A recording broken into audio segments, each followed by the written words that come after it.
Kia ora, and welcome to Thursday's Economy Watch, where we follow the economic events and trends that affect Aotearoa. I'm David Chaston, and this is the international edition from interest.co.nz, and today we lead with news of more data dragging in the US and more debt plans in China. First up, American mortgage applications fell again last week, and this is despite their benchmark 30-year mortgage interest rate falling further below the 7% level. Lower home loan rates are now not motivating home buyers. And that lack of motivation is really coming through in new home sales, which were down more than 10% in January from December to an annual rate that was 15% below year-ago levels. For the new home building industry, this will be a real cause for concern.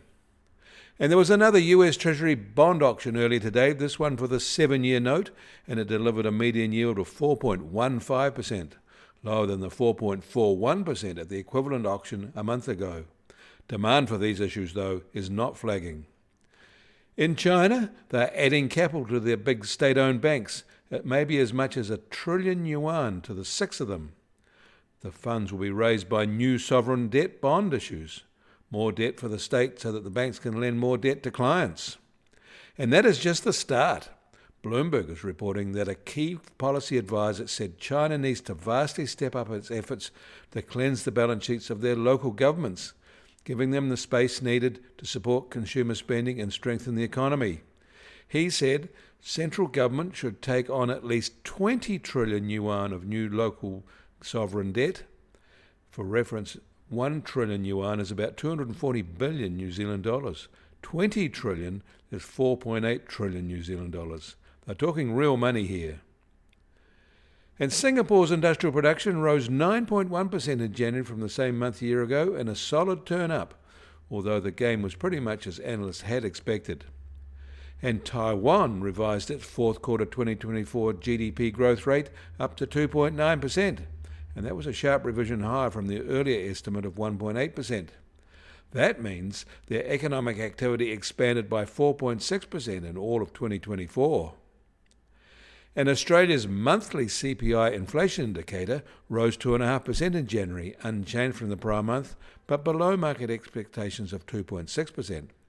Despite this, inflation remains at its highest since August, but this monthly update probably won't shake the RBA's estimate of an acceptable inflation in the first quarter of 2025. And staying in Australia, the latest data available for the third quarter of 2024, released yesterday, shows buyers from China were the largest group of foreign investment into Australian housing, recording more than $400 million in approvals.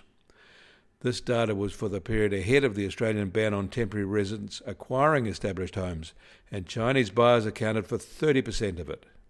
You have to say it isn't much of a surge, and since then buyer demand has fallen away.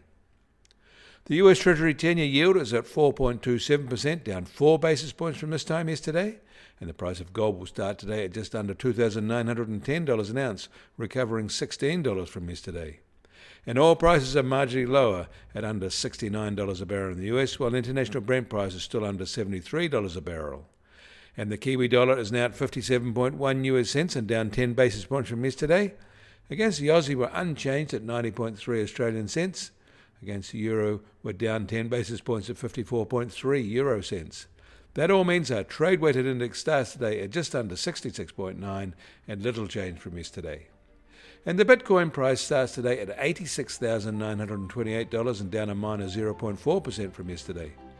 Volatility of the past 24 hours has been moderate at plus or minus 2.2%.